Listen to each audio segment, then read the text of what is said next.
একটা ঘটনা শোনো। নবী করিম সাল্লাল্লাহু আলাইহি ওয়াসাল্লামের একজন অন্ধ সাহাবী ছিলেন। তার নাম ছিল আব্দুল্লাহ ইবনে উম্মে মাকতুম রাদিয়াল্লাহু তাআলা আনহু। তিনি একদিন নবী করিম সাল্লাল্লাহু আলাইহি ওয়াসাল্লামের কাছে আসলেন এবং বললেন, হে আল্লাহর রাসূল, মদিনার পথগুলো অনেক দুর্গম, হিংস্র প্রাণীর ভয় আছে। এমনকি আমার এলাকায় আমি কোনো মানুষও দেখতে পাই না যে সে আমাকে মসজিদে নিয়ে আসবে। এমত অবস্থায় আমি কি ঘরে নামাজ আদায় করতে পারবো?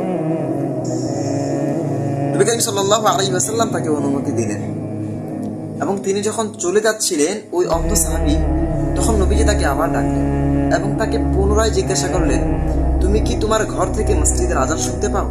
তিনি বললেন, হ্যাঁ। তখন নবী করিম সাল্লাল্লাহু আলাইহি ওয়াসাল্লাম তাকে বললেন, তোমাকে কষ্ট করে হলেও মসজিদে আসতে হবে। প্রিয় ভাই আমার, দেখুন, একজন অন্ধ ব্যক্তি যেখানে আযান শোনার কারণে তাকে মসজিদে আসা বাধ্যতামূলক করে দিয়েছেন রাসূল, সেখানে আপনি আমি সুস্থ সবল অবস্থায় কোন অজুহাতে নামাজ ত্যাগ করছি, জামাত ত্যাগ করছি? একটু ভাবুন। একটা ঘটনা শুনুন। নবী করিম সাল্লাল্লাহু আলাইহি ওয়াসাল্লামের একজন অন্ধ সাহাবী ছিলেন। তার নাম ছিল আব্দুল্লাহ ইবনে উম্মে মাকতুম রাদিয়াল্লাহু তাআলা আনহু।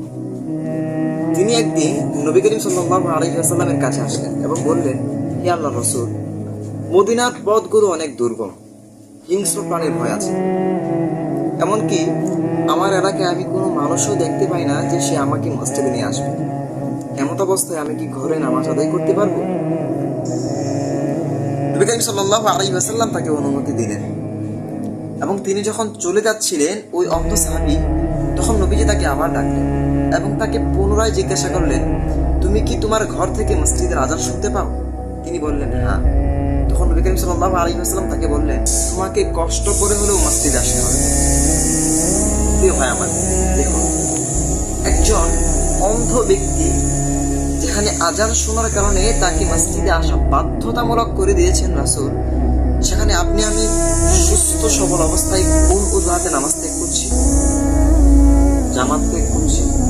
একটু ভাবুন।